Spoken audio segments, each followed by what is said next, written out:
রূপাতলীতে হাটবাজারের প্রথম দিনেই অতিরিক্ত খাজনা আদায়ের অভিযোগ।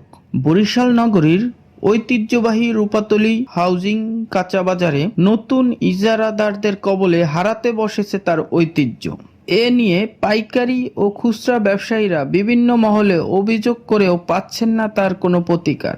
সরকারি নির্দেশ অনুযায়ী মাছ, মাংস ও সবজি সহ অন্যান্য দোকানপত্তি খাজনা আদায়ের কথা ৫ অথবা ১০ অথবা ১৫ টাকা করে, কিন্তু প্রতি দোকান থেকে তারা আদায় করা হচ্ছে ২০০ টাকা থেকে শুরু করে ৩০০ টাকা পর্যন্ত।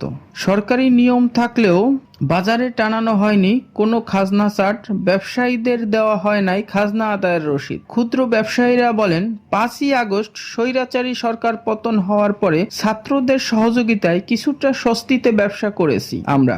অন্যদিকে নতুন করে সিটি কর্পোরেশনের হাট বাজারের ইজারা দেয়। প্রথমে বুঝেছিলাম আগের থেকে খাজনা কম হবে এবং পরিবার নিয়ে একটু ভালোভাবে খেয়ে পড়ে বাঁচতে পারবো, কিন্তু বাজারের ইজারার প্রথম দিনেই চিত্র পুরো উল্টে। বিগত দিনের থেকে খাজনা আদায় বেড়েছে কয়েক গুণ। ক্ষুদ্র ব্যবসায়ীরা অভিযোগ করে আরো বলেন, সরকার বেঁধে দেওয়া মূল্যের চেয়েও অনেক বেশি দামে হাটবাজারগুলো ইজারা নিচ্ছে একটি কুচক্রী মহল। নির্ধারিত খাজনার চেয়েও ৮ থেকে ১০ গুণ বেশি টাকা দিতে বাধ্য হচ্ছেন তারা।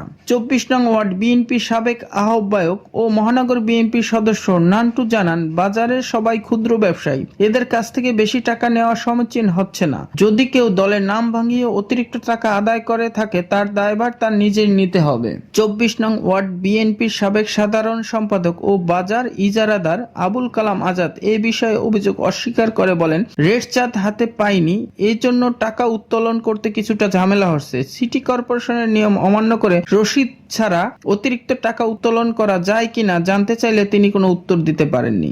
অপরদিকে বরিশাল সিটি কর্পোরেশনের প্রধান নির্বাহী কর্মকর্তা রেজাউল করিমের ব্যবহৃত সরকারি ফোন নম্বরে একাধিকবার কল দিলেও ফোন রিসিভ করেননি।